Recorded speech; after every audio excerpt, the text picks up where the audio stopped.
Many of you either live in or at least drive through rural areas, and while in the country, your eye may fall upon a church almost in ruins or the skeleton of a barn that's seen better days. If the sight of a dilapidated building intrigues you, you may want to see a documentary film screening in Lake Placid next month, in the presence of the man who made it. Fine art photographer Jim Westphalen currently lives in Shelburne, Vermont. In 2017, he released a book of photographs titled Vanish, Disappearing Icons of a Rural America. It's about buildings in disrepair.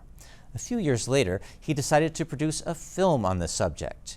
The filmmaker joins us now from his studio in Shelburne. Hello, Jim.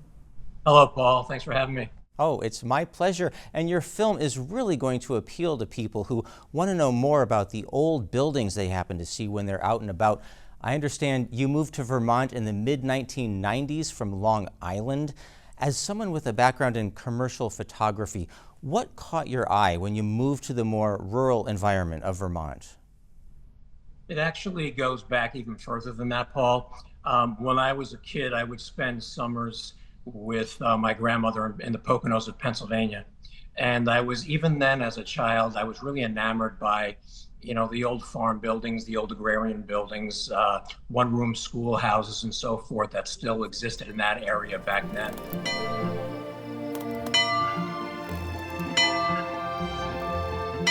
And when I moved to Vermont, so I had this natural affinity that just kicked in.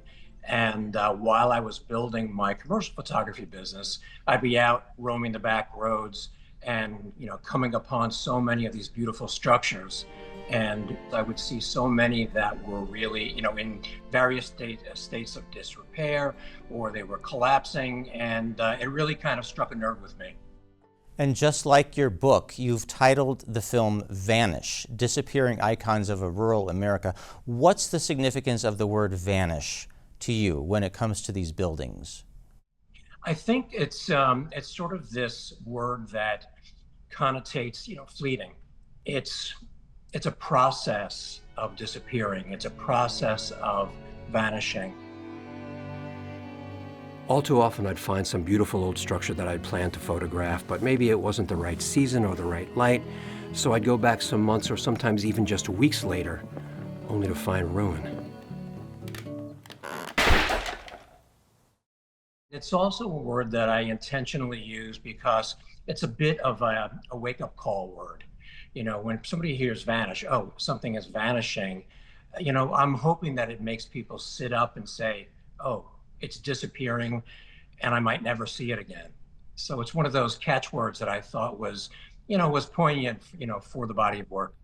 Yeah, and how does it make you feel personally when you see a building in a state of disrepair? Mixed emotions, because I see such beauty in that decay. I see such beauty in the patina of a rusted roof, or the cracked paint of clapboard. So I think there's such beauty in it, but at the same time, there is I'm looking at loss. I'm looking at what was once someone's dream. Somebody who settled on a particular homestead, or who settled in and had a dairy farm operation back in the early 19th century. So it's there is a feeling of loss, but there's also a feeling of beauty to me. But there's also, it kicks in this urgency for me to relay the message to people, like, look what we have right now for this very brief moment in time. Notice it before it's gone. And what are we going to miss from this loss when these buildings are gone? You not only miss the beauty of the rural landscape, these structures that are disappearing, this is what our country's rural heritage and economies were based upon, whether it be, barns, or, the prairie church. This is our history. And once these structures are gone, you can't see them anymore, but the stories go with them as well, because the generation of the people who know the stories of the structures, whether they, own the property or not, that generation is also disappearing. So, it's my encouragement to be intentional about noticing what we have right now, noticing, the structures for maybe what they once were, but certainly for the beauty that they still have now, and to be intentional about seeking out the stories that go with them. And you've captured some of these stories in your film. What's one of the stories you captured that really moves you the most? There's so many that I'm attached to for various reasons, but when I was out in Montana, came upon this old prairie church that was literally in the middle of nowhere.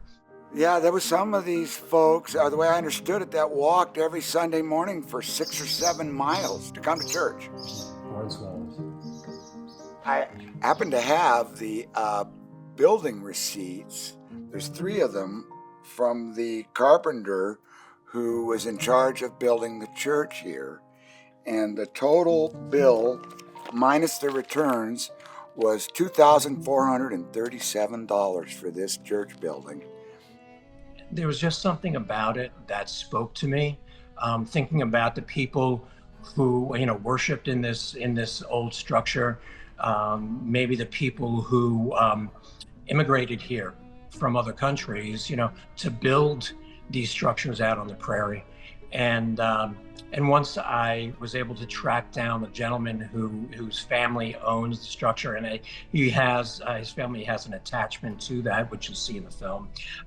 The stories were just really rich. What they endured during the 20s, the 1920s, drought and harsh weather, and just what these people were able to withstand and persevere. And so this particular one kind of hit home for me. Well, in the film, you say you feel a sadness for the people and the families who built their lives around the structures that are now falling down, for their hopes and dreams. I'm wondering, though, what if those families lived happy lives and the structures served their purpose in their lives while they were still viable buildings? That's a great point, Paul, because that's what keeps me going, knowing that, it was nothing but a positive, and I'm sure they had their hardships, but, that these families were able to build their lives around these structures and on these properties. So, I have to kind of hold on to that. But the sadness that I feel is, sort of for what once was. And I'm sure, I have photos, before and after photos, historic photos of some of these structures that I have photographed to see them in their heyday and how beautiful they were back then. So of course, when you see them in their present state of disrepair, so of course you can't help to be, a little bit melancholy about it. When I think about what I get to see in these structures and how fortunate I am, and I think about my kids and my grandkids, it definitely makes me sad to know that my 3 grandchildren won't have the opportunity to see so many of these buildings that are fading. And I try at their young ages to show them what I do to make them understand, but the sad, hard fact is that they're not going to have that opportunity that we have today to see the beauty that we see.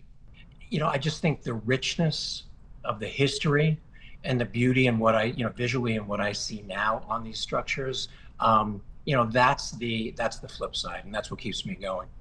Yeah, it's true that there is a beauty in the old buildings, even when they are falling down or in a terrible state of dilapidation. Yeah, that's true. And, that's sort of what I'm trying to get people to sit up and notice, that even as they are today, they're beautiful and they won't always be here. It also becomes a bit of a call to action for those who perhaps they have an old barn on their parents' property or so forth. It might be a little bit of a motivation to say, hey, maybe we should fix that roof or fix that sill before it totally collapses, because that was the family history or whatever. Well, that's very thought-provoking. Your film has footage of an old train depot getting transported 1.5 miles away, some fascinating footage. What is special about that particular building to you? I have to say that I've got this love-hate with this building because as I was 4 years into making this film, and I thought I had put the film to bed at this point, I heard whispers of there's this old train depot just south of where I am that's in danger of being demolished. And so I looked into it a little bit, and sure enough, it was there were talks about whether they could save it or not, or whether it was going to fall prey to the wrecking ball. So I had to include that story, in the film, which of course pushed the film out a little bit, but I think it's really a very important story. And it's also sort of this preservation success story, because although many of the buildings that I come upon, they'll eventually surrender to the elements, this one was able to be saved, in the 11th hour. So that's something that's really special. Yeah, well, it was well worth your time to have a success story Yeah. in this film.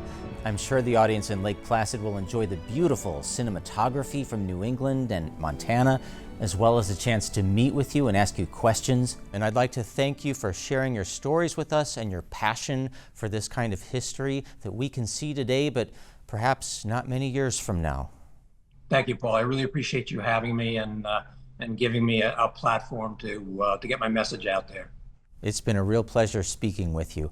Adirondack Architectural Heritage presents the film Vanish, Disappearing Icons of a Rural America, with filmmaker Jim Westphalen.